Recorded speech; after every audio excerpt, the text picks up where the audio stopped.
Isu terkait dengan penutupan beberapa kampus swasta itu sebenarnya sudah lama ya. Bahkan di tahun 2023 itu sekitar ada 23 kalau nggak salah kampus swasta yang ditutup ya. Dan tentunya teman-teman mungkin bertanya bahwa kenapa sih atau apa penyebabnya kenapa kampus-kampus swasta itu ditutup gitu. Nah, mau tahu informasinya seperti apa?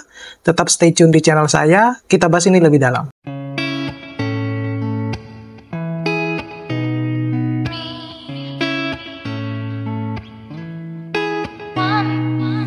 Assalamualaikum warahmatullahi wabarakatuh. Kembali lagi dengan saya di channel saya. Nah, kali ini saya mau sharing lagi terkait dengan isu sebenarnya adanya penutupan beberapa kampus swasta ya di Indonesia ya.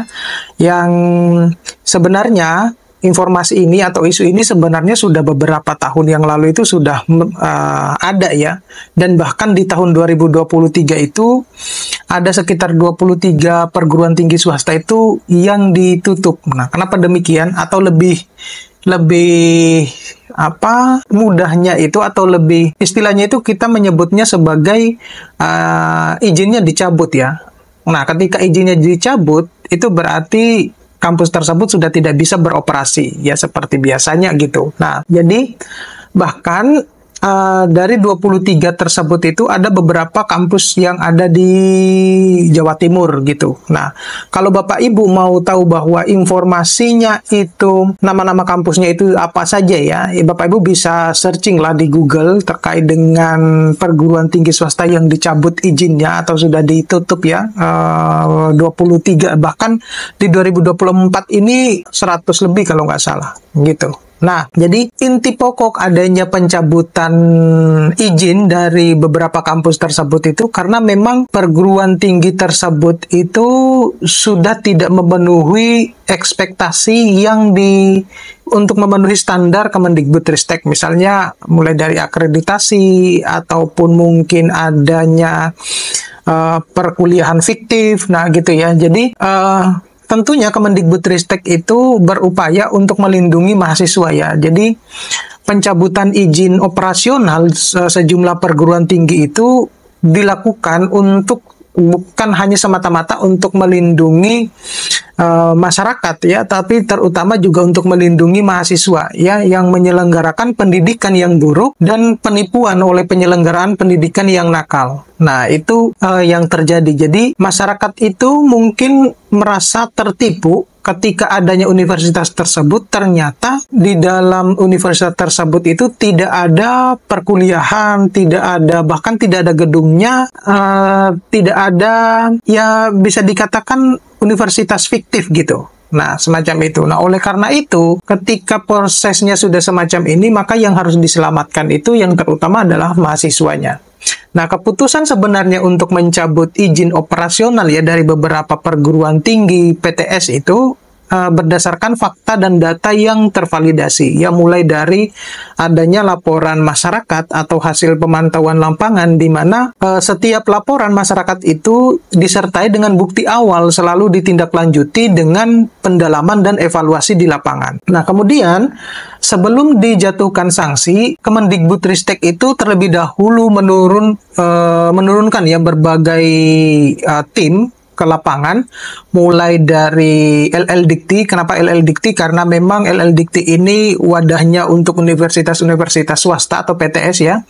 Kemudian ada Direktorat Kelembagaan, kemudian ada tim evaluasi kinerja akademik ya, bahkan tim Inspektorat Jenderal. Nah, berdasarkan sebenarnya hasil evaluasi mendalam dan rekomendasi itulah dilakukan pembinaan hingga bila terpaksa dilakukan pencabutan izin ya. Jadi setelah dilakukan penelusuran lebih awal dulu itu ditelusuri kira-kira apa yang menyebabkan kenapa masyarakat itu melakukan pengaduan kalau adanya universitas-universitas fiktif ini. Nah, jadi tidak serta-merta langsung dicabut itu izinnya gitu. Tapi perlu studi dulu ya, perlu studi dulu. Nah, perguruan tinggi yang izinnya dicabut itu adalah dia melakukan pelanggaran berat. Nah, seperti apa pelanggaran beratnya? Jadi bentuk pelanggaran berat yang terjadi itu sangat beragam ya. Misalnya tidak memenuhi ketentuan standar pendidikan tinggi ya, mulai dari melaksanakan pembelajaran fiktif, kemudian melakukan praktik jual beli ijazah,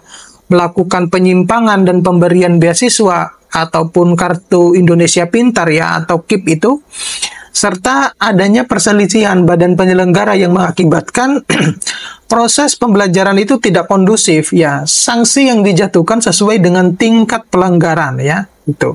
Nah, jadi pencabutan sebenarnya izin operasional ini merupakan bentuk perlindungan pemerintah terhadap mahasiswa dan juga masyarakat. Nah, kenapa demikian? Karena jangan sampai ini masyarakat itu atau mahasiswa itu mendapat ijazah yang tidak sah dan bermasalah di kemudian hari. Dan kemudian misalnya kalau sudah bermasalah, maka yang menjadi korban sendiri itu adalah mahasiswanya sendiri. Kasihan ya, karena mereka sudah menganggap kita sudah lulus, ternyata ijazahnya tidak bisa dipakai gitu, semacam itu.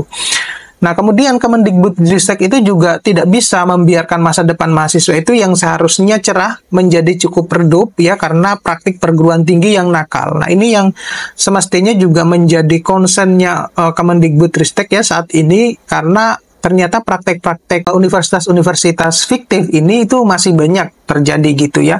Begitupun juga adanya perkuliahan fiktif di dalam universitas tersebut. Nah, kemudian tentunya Kemendikbudristek itu berharap ya pada calon mahasiswa yang akan mendaftar kuliah di perguruan tinggi itu agar berhati-hati ya, jangan mudah tergiur dengan iming-iming beasiswa. Nah, pastikan bahwa perguruan tinggi dan program studi yang akan Anda masuki itu ya harus terakreditasi. Itu yang paling penting yang untuk melihat bahwa apakah universitas tersebut itu memiliki kredibilitas yang bagus gitu. Nah, saat sudah diterima menjadi mahasiswa, semestinya itu pastikan bahwa pembelajaran itu betul-betul tersedia, serta dosennya kompeten dan sesuai dengan prospektus ya. Kalau tidak sesuai dengan laporan atau tidak sesuai ya, maka laporkanlah ke LLDikti terdekat atau melalui laman lapor di Kemendikbudristek gitu. Nah, hak dan fasilitas bagi mahasiswa, dosen, dan tenaga pendidik itu juga akan berdampak sebenarnya dengan adanya universitas-universitas fiktif tersebut. Nah, meskipun berdasarkan peraturan pemenuhan hak mahasiswa untuk pindah merupakan tanggung jawab badan penyelenggara perguruan tinggi yang izinnya dicabut, tetapi pemerintah ini tetap melindungi sebenarnya, kemudian mengadvokasi dan juga memfasilitasi mahasiswa yang terdampak untuk pindah dan mendapatkan hak-haknya gitu. Nah, mahasiswa yang terdampak itu dapat menghubungi sebenarnya LLDikti setempat agar dibantu proses pengalihan angka kreditnya ya, atau mahasiswa bisa langsung ke PTS yang sehat untuk pindah gitu. Nah, nilai dan SKS yang sudah diperoleh itu dapat ditransfer ke PTS baru selama proses perolehan SKS tersebut melalui pembelajaran yang sesuai dengan standar. Nah, bagi mahasiswa penerima KIP ya, atau Kartu Indonesia Pintar itu, LLDikti itu juga membantu memastikan bahwa agar mahasiswa yang pindah itu tidak kehilangan haknya.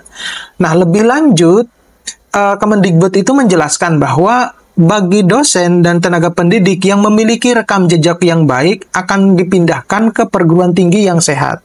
Nah, sementara itu, bagi yang terbukti ikut serta dalam penyelenggaraan dan diberikan, artinya penyelenggaraan kampus-kampus yang tidak baik ini akan diberikan sanksi ya, dan dimasukkan ke dalam daftar hitam atau yang disebut dengan blacklist. Nah, terkait dengan penyelenggaraan sarana dan prasarana, Kemendikbudristek itu menjelaskan bahwa hal tersebut itu sebenarnya diserahkan kepada ketentuan hukum, begitupun dengan hal-hal yang terindikasi pidana lainnya.